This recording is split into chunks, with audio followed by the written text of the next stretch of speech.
Rob Anderson, Clean Power Wash, Salisbury, Maryland. You know who I am. You've probably seen these videos. So I'm coming to you from the New Orleans huge convention.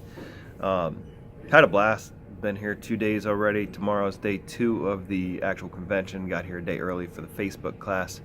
Tons and tons of information.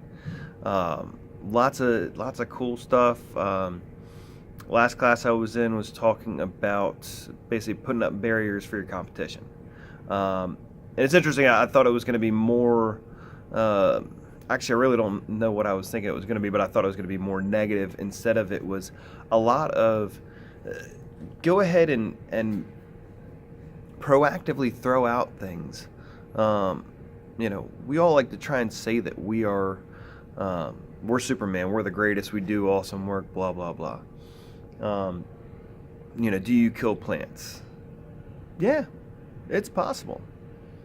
If you say that and explain that, it is absolutely possible with what we use. We use bleach and it can kill stuff.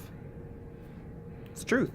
But here's what we do to make sure that we're doing everything that we can in order to prevent that from happening. And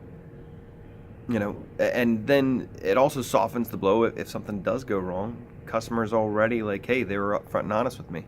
And then when the next guy comes back behind us, gives an estimate, and the customer says, well, so what do you use? And they say they use bleach. Well, can bleach kill stuff? And they say no.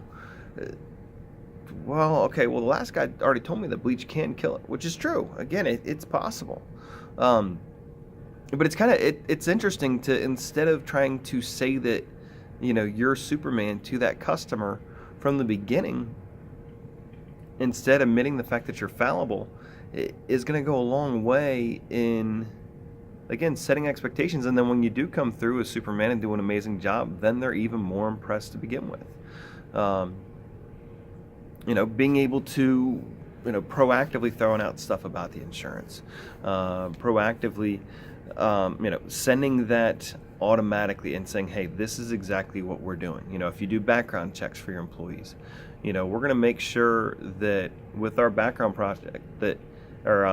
checks, that you won't have any criminals or sex offenders in your house. It's a whole different, just takes it up that extra notch. Instead of just saying, oh, well, we do background checks. Great. What does that really mean? What is that actually telling the customer? Went Dave Carroll's property management class, getting in touch with them. Lots of good information, basic steps, how to get their information, how to make contact. And I mean, if you've done any commercial or you want to soon, I feel like this is like, but if you put that time in and commit to it, you will end up landing bigger jobs. And the time and energy that's invested in it, I mean, an average commercial job is going to be at least a 4-figure job. It may be a 5-figure job. Who knows? And it's also really interesting, just considering, he made a good point that property managers are usually a low-paid employee that is in charge of managing $1 million properties. They have no emotional attachment whatsoever to that. And that's something that I didn't think about at first. That's the difference between being able to sell a customer or homeowner on their house cleaning at a higher rate, honestly, than what I've put bids in for sometimes for some of these other commercial, or at least on a per square foot or per, the amount of surface area that we're messing with. So,